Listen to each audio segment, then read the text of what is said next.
Olá pessoal, hoje quero falar com vocês sobre câncer de próstata.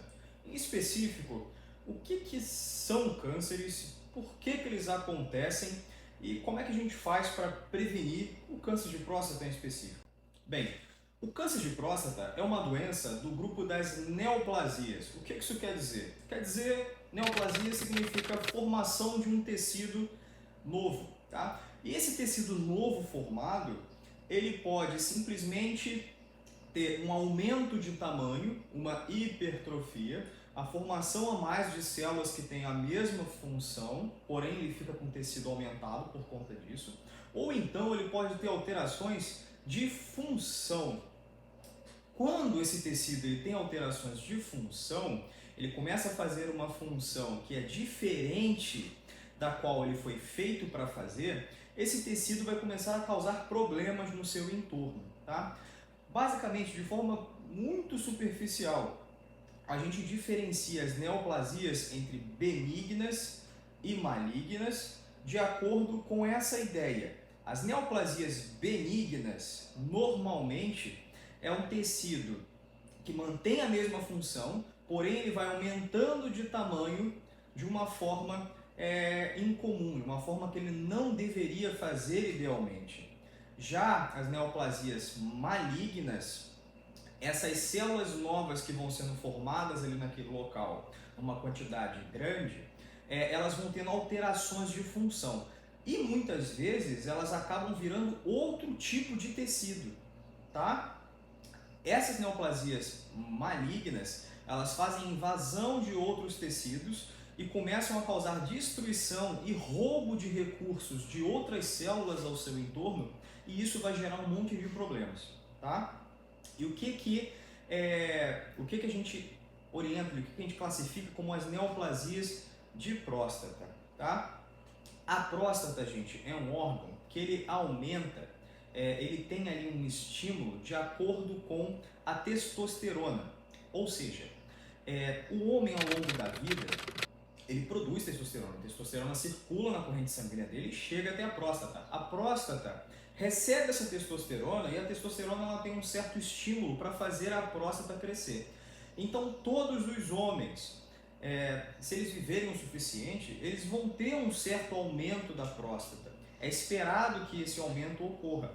Tanto que quando a gente vai fazer a avaliação se o tamanho da próstata do homem está normal ou não, o valor do volume da próstata ele não é fixo em todas as idades. À medida que o homem vai envelhecendo, a gente espera que esse volume da próstata dê uma aumentadinha.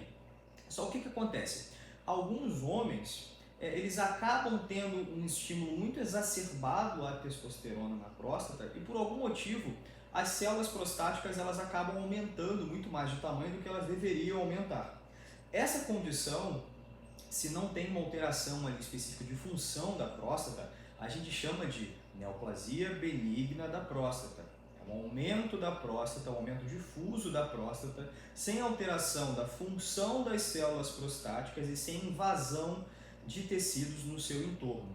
E por que, apesar de ser benigna no nome, essa condição ela pode causar problemas? Por quê? A próstata ela envolve algumas estruturas ali associadas com a micção, com o ato de urinar. Então, o homem que tem hiperplasia benigna de próstata, ele acaba sentindo alguns sintomas, como por exemplo, ele sente vontade de urinar o tempo todo, ele vai fazer xixi, ele não consegue esvaziar a bexiga adequadamente, ele pode ter infecções urinárias ali recorrentes. Então, assim, apesar de ter benigno no nome, isso pode causar alguns problemas para esse homem, tá legal? O tratamento de hiperplasia benigna tem dois caminhos para serem seguidos, né? Tem o tratamento farmacológico, tem alguns medicamentos que ajudam a controlar ali o tamanho da próstata, até mesmo diminuir, e tem os tratamentos de linha cirúrgica, tá? O que é feito depende, varia de caso para caso, varia do caso do paciente, e aquilo que eu sempre falo com vocês aqui, as orientações que eu dou aqui nos vídeos, elas são sempre genéricas, elas são sempre gerais, tá? Para saber algo em relação ao teu caso específico, o ideal é que você converse com o seu médico, porque cada pessoa é uma pessoa, cada realidade é uma realidade, tá bom? Bem, continuando, a parte dos cânceres de próstata então, a gente falou das hiperplasias benignas, vamos falar então das malignas, tá? Dentro das hiperplasias malignas de próstata, aí tem várias classificações, mas em todas elas acontece a mesma coisa. Tá? Existe um crescimento desordenado de células da próstata e essas células, muitas vezes, elas têm uma alteração de função. Elas deixam de fazer aquilo que elas faziam habitualmente, essas células ficam meio translocadas, elas começam a invadir espaço de outras células, começam a roubar recurso de outras células, porque elas têm uma fome de recursos muito grande, porque elas precisam se multiplicar, se multiplicar, se multiplicar, se multiplicar sem parar, elas não têm freio. Tá? Então elas começam a roubar recursos, elas começam a formar novos vasos naquela região para roubar cada vez mais recursos e conseguir crescer cada vez mais. E ela vai invadindo tecidos e vai causando lesão em outros órgãos no entorno. Tá? Esses são os cânceres. O câncer de próstata, gente, o ideal é que seja feito exames de rastreio para identificar. Por quê?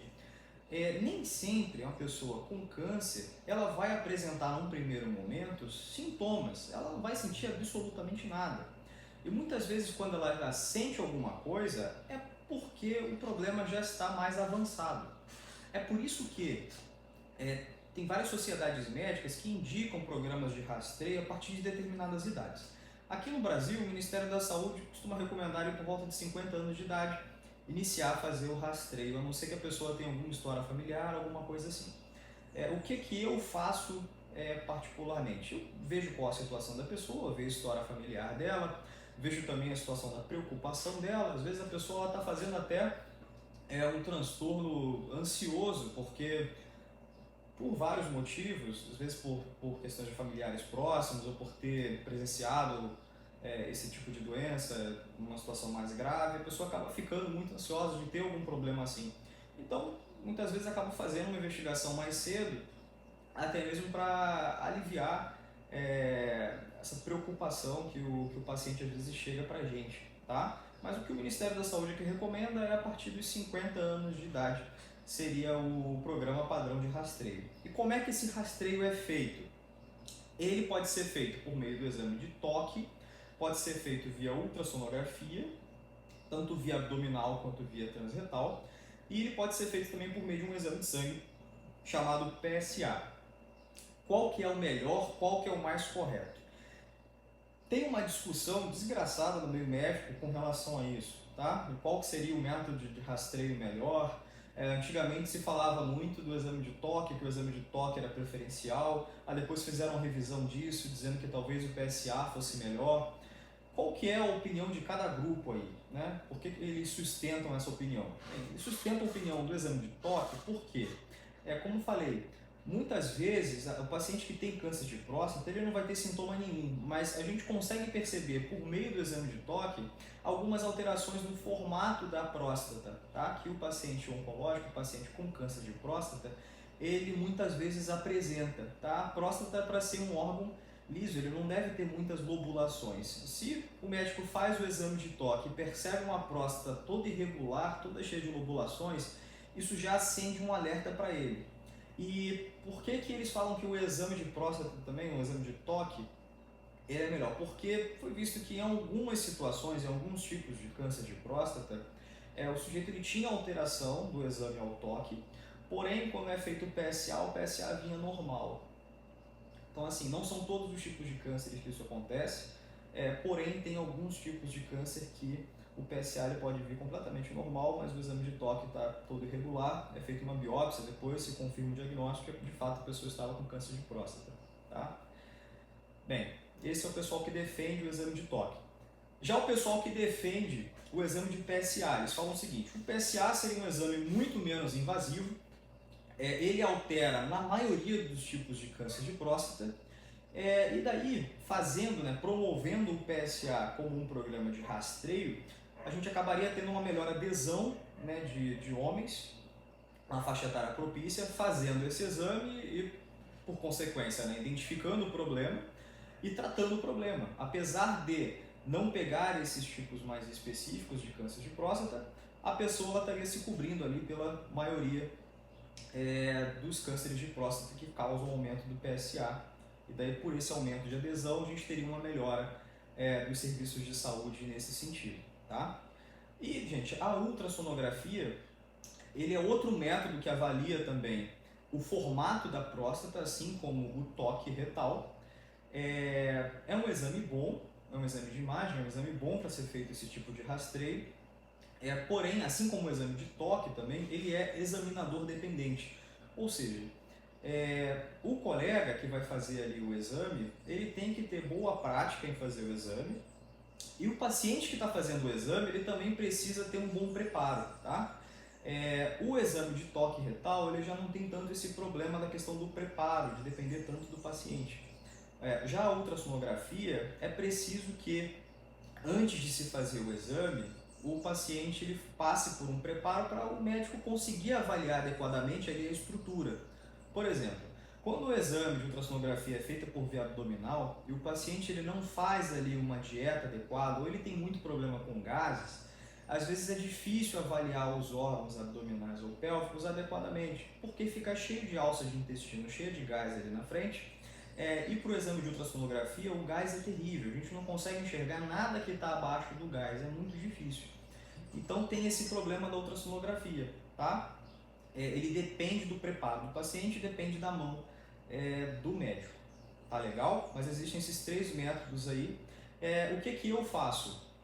Novamente, eu vejo o caso específico do paciente. Eu vejo que o paciente ele tem uma quantidade de gases maiores ali em alças intestinais, tem um abdômen mais distendido, relata que tem problema com gases, tem algum grau de intolerância à lactose, mas enfim, tem alguns outros problemas ali que induzem um aumento de gás, ou tem algum outro problema associado que eu vejo que a ultrassonografia vai ser problemática, a gente tenta outros métodos, tá? Tem pacientes que têm fobia, tem um problema ali com a questão de exames mais invasivos, a gente tenta um PSA, ver se tem alguma alteração, mas é aquilo, sempre explicando a situação dos riscos e benefícios, porque tudo em medicina vai ser isso, vai ser uma relação entre risco e benefício, isso tem que ser discutido com o paciente, com quem a gente está tratando, né? Porque muito antigamente, os médicos eles tinham uma visão meio paternalista de que eles tinham que assumir toda a conduta de tratamento, toda a conduta terapêutica, e o paciente ele não tinha muito bem um espaço ali para discussão. Hoje em dia a gente entende que essa já não é a prática mais adequada para ser feita. A gente tem que passar a informação para o paciente e decidir junto com o paciente, muitas vezes junto do paciente e da família, qual que vai ser o planejamento terapêutico mais adequado para ele, naquele caso, naquele momento. Tá legal? Gente, sobre câncer de próstata, cânceres de geral, é isso que eu tinha para falar para vocês hoje. Espero que tenham gostado desse vídeo, que tenha sido útil. Não esqueça de deixar aqui o seu like no canal, isso ajuda demais a gente. Compartilhe o vídeo com quem você acha que vai ter interesse nesse assunto. E não se esqueça de se inscrever no canal para receber os nossos próximos vídeos. Até a próxima e tchau, tchau!